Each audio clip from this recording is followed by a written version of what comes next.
Hey everybody, welcome back to RPG Imaginings. I haven't posted a video in a while for two big reasons. One, I was on vacation for about a week, and two, when I got back from vacation, my power was out, and because we had a terrible storm here in Omaha that had something like 96-mile-per-hour winds clocked, okay, which is a Category 1 hurricane, and it knocked a whole bunch of trees over, and tens of thousands of people were without power for an extended period of time, and I was without power for, I want to say, over 87 or 88 hours before we finally got it back. So I had to postpone the contest that I had for Alone Against the Tide to later in the week because I've basically just been trying to recover and catch up on laundry and, restock the fridge and contact insurance company, yada, yada, yada. You know how it is. And so, but now that I'm back online, I had a really cool discovery recently. And part of the reason why this is a discovery for me, because it's not really anything new, is that I've tended to stay off Facebook recently. And in staying off Facebook, I didn't even know that there was a Miskatonic repository group where authors were chatting with each other. And those of you who watch the channel know, hopefully, that I've published one, but I published two scenarios on the Miskatonic repository, and I'm actually working on my third. And so what you see in front of you right here, The Evil on the East River, is the scenario that was penned by Graham Theo on the Miskatonic repository. And I've been chatting with people on the Facebook group and having a really fun time trading secrets and thoughts and suggestions with people. But Graham got in touch with me via PM, and we exchanged scenarios with each other. So, he sent me a free copy of The Evil on the East River, and I sent him free copies of both of the two products that I released on the Miskatonic repository. So, that's another cool thing, that once you're an author on the Miskatonic repository and you join that community, we have authors trying to help authors out because we all just want each other to succeed, So I'm really looking forward to reading The Evil on the East River. And Graham apparently got some help with the layout and stuff on that, which I'll be honest with you, I'm kind of jealous of because I've done all my layout myself. And so I'm hoping that that's something that, I might be able to get a little bit of support on. But I'm making this video because I would like to give you a tour of my second product, which I have not done yet. And so I posted a video sometime, I want to say in November, or maybe it was late October of 2020 when I released Test Subjects, my first product on the Miskatonic repository. And in June of this year, I published The Lair of Lothus. In fact, just a couple weeks ago, I think, is when I published this. And so I'd like to give you a little overview of The Lair of Lothus. Of course, I'm not going to show all the pages because, of course, I'd like you to purchase it if you're interested in it. But before we dive into it, one thing that I want to mention is that I'm trying something that I'm hoping is sort of like an interesting model for people in the community. And it may be, it may not be, that's fine.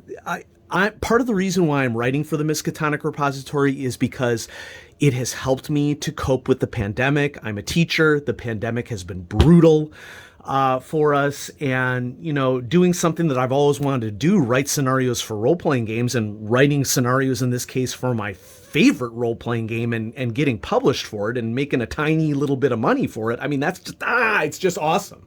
Okay.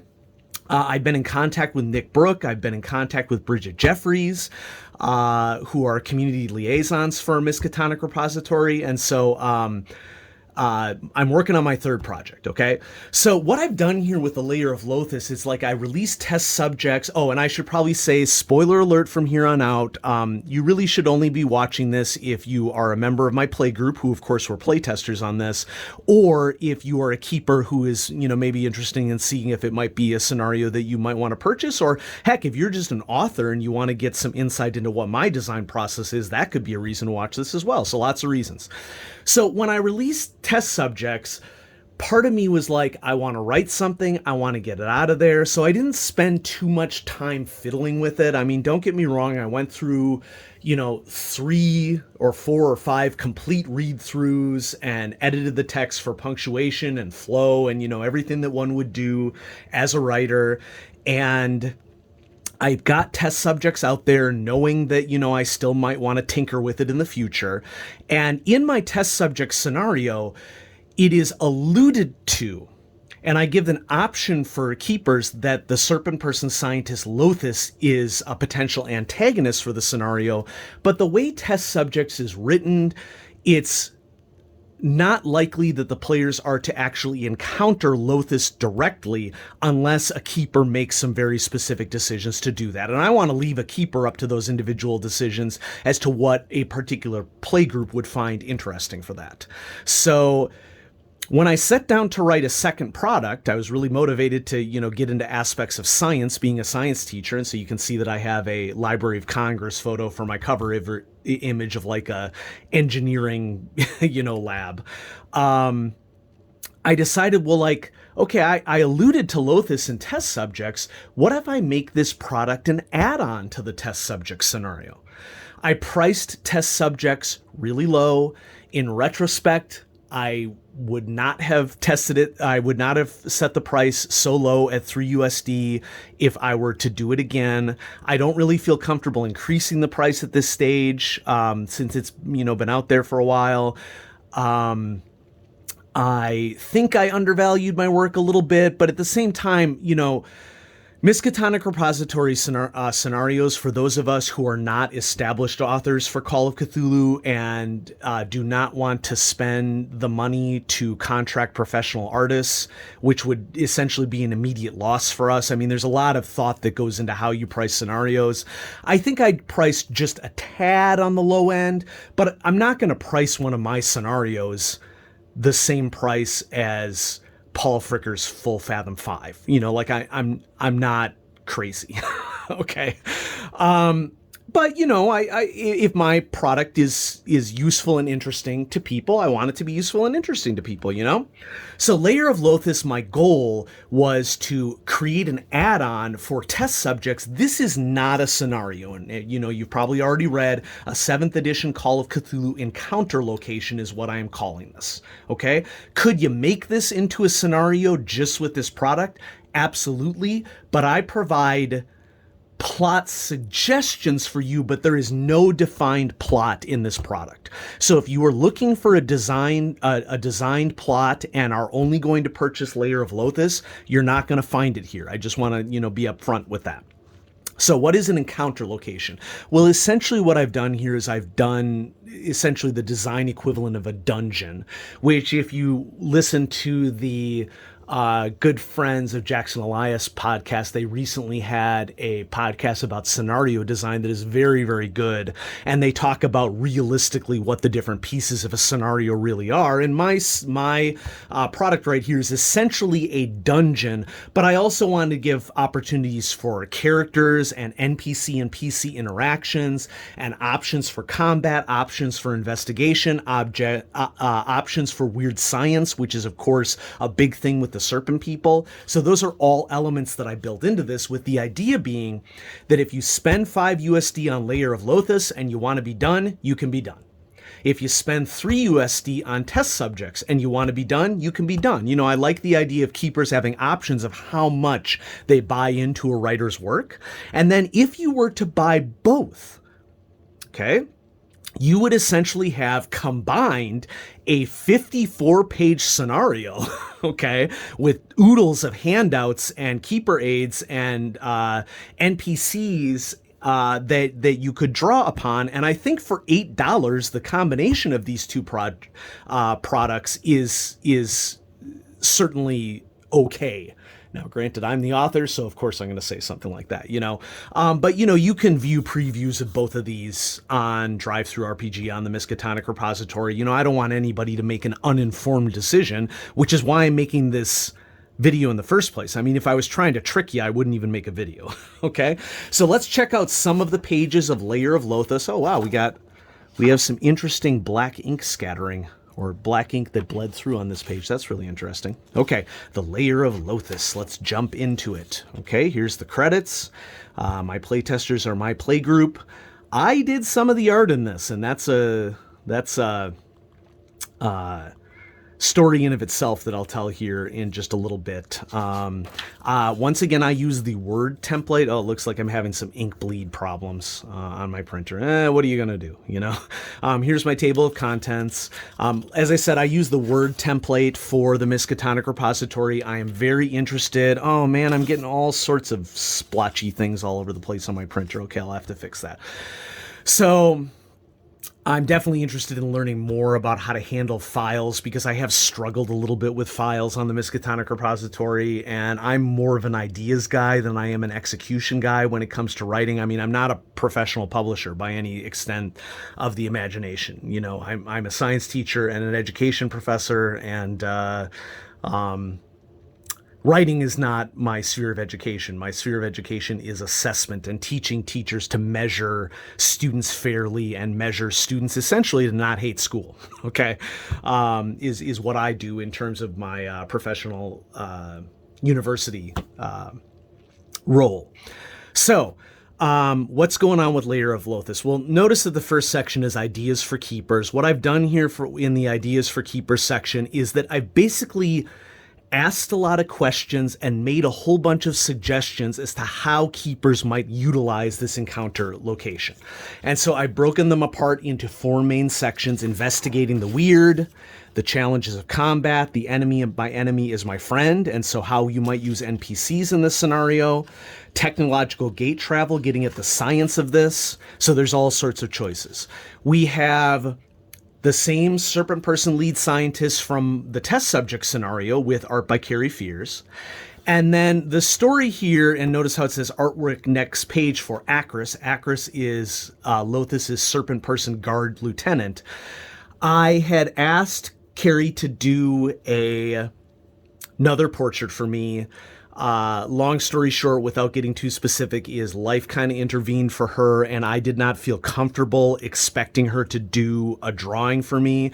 And so I kind of took it upon myself to do a drawing, and I am not an artist. So as I turn the page, feel free to scream and make a sand roll. Okay. I'll be honest with you. I just looked up an art tutorial online and did my best. Now, you can see I've always struggled with hands. Okay, hands are hard. Okay, but I did my best. Is it a terrible piece of art? I don't think so. Okay, I know criticism is a part of doing this, but I wanted to have a new art piece in this.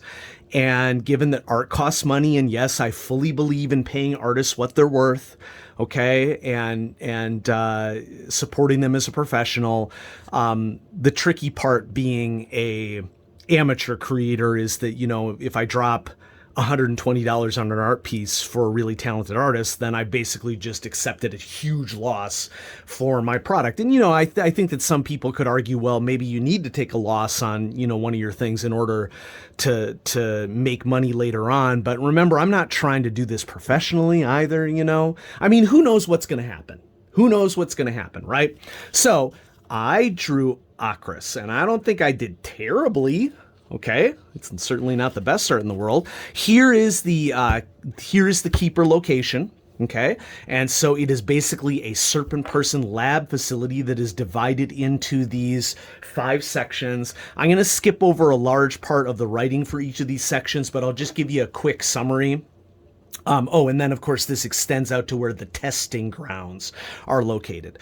So we have a lab in which investigators can investigate toxins and what I call enhancement cocktails. Well, actually, I think in the early writing process, I called them enhancement cocktails.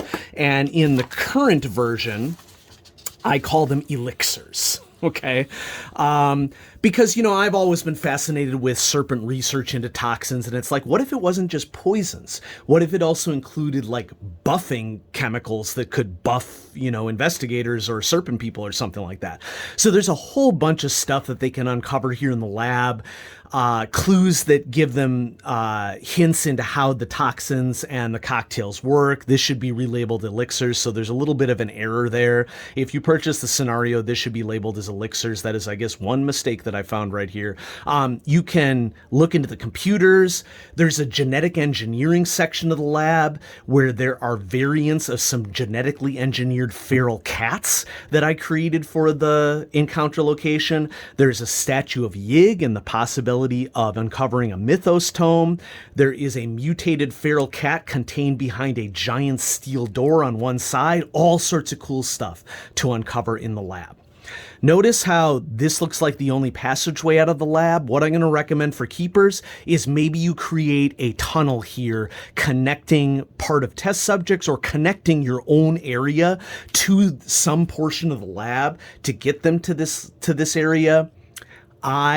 Or maybe you have a tunnel connected right here in this hallway. I leave it up to the keeper to decide how they get the investigators to this encounter location.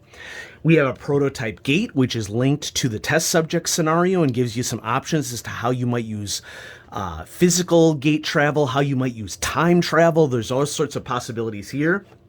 Lothus's office contains a new scientific mythos object, which I call a dice unsphere with 3 S's. Okay, sort of a play on the Dyson sphere that is famous sphere that was suggested by a futurist of constructing it around a star so that we could utilize all the energy of a star. So it's sort of a play on that. We have horticulture where the different plants are grown that are used in toxins and elixirs, and maybe investigators can use some of these plants to make toxins or elixirs of their own. And then this training grounds is a way to sort of, if you'd like to bring in a combat, it's essentially a gladiatorial arena in which Lothus and or Akris might challenge the characters to figure out how to defeat these feral cats. And it's one of those situations where depending upon what the disposition is of Lothus to the investigators, maybe you use this location as a 100% threat to them. Maybe if they are critically injured, they get healed because, maybe you just don't want to immediately eliminate your test subjects when you're testing something out. Lots of options for the keeper. And so the beginning part of the scenario goes through each of these areas step by step, with a little miniature version of the map, and gives suggestions for roles of what you could do, okay?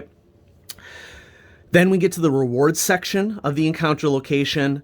I give tons of options because depending upon how you use this encounter location, you can run this as 1920s, you can run this as modern, you could run this as an example of active lab that is happening in real time. You can run it as an example of a lab that was working in the past and some catastrophe happened to it and the investigators are searching through the remains of the lab. There's all sorts of options that you can have here, and so I tried to be pretty comprehensive in writing out all the rewards that were available.